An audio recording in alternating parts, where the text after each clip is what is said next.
पिठामध्ये फक्त 2 चमचे जर ही एक गोष्ट तुम्ही टाकली, तर तुमची ही इडली अगदी मऊ लुसलुशीत बनून तयार होईल. बऱ्याच वेळेस इडली घट्ट बनते किंवा कधी-कधी फुगतच नाही, तर तुम्ही नक्कीच या पद्धतीने इडली करून बघा. तुमची इडली अगदी मस्त बनून तयार होईल. त्यासाठी 3 कप राशनचे तांदूळ घेतलेत, 1 कप उडदाची डाळ, 1 कप पोहे घेतलेत. स्वच्छ धुवून घ्यायचं आहे, भरपूर असं पाणी टाकायचं आहे, मेथीदाणे टाकायचे आणि 7 ते 8 तास भिजत याला ठेवायचं आहे.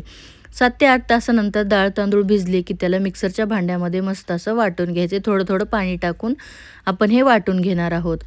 आता हे वाटलेल्या मिश्रणाला हाताने 5 ते 6 मिनिटं अशा प्रकारे फेटून घ्यायचे. त्याच्याने एअर बबल बनतात आणि पीठ जे आहे ते छान असं फुगतं. 7 ते 8 तास परत पीठ फर्मेंट व्हायला ठेवलेलं आहे आणि पीठ बघा मस्त फुगलेलं आहे. आता याची आपल्याला इडली बनवायची. इडली बनवण्याच्या अगोदर आपलं जे स्टीमर आहे ते आपण गरम करायला ठेवूया. त्यामध्ये पाणी टाकून मी गरम करायला ठेवले. आता पिठामध्ये आपल्याला मीठ आणि तेल टाकायचं आहे. तेल टाकल्याने आपली जी इडली आहे अगदी सॉफ्ट बनून तयार होते. एक वेळेस नक्की ट्राय करून बघा. 2 ते 3 चमचे तेल टाकले. थोडंसं कन्सिस्टन्सी ॲडजस्ट करा. पाणीही टाकलंय. मस्त फेटून घेतलं आहे आणि आपल्याला इडलीच्या पात्रामध्ये हे जे पीठ आहे ते टाकायचं आहे आणि 10 मिनिटं आपल्याला इडली जी आहे ती स्टीम करून घ्यायची आहे.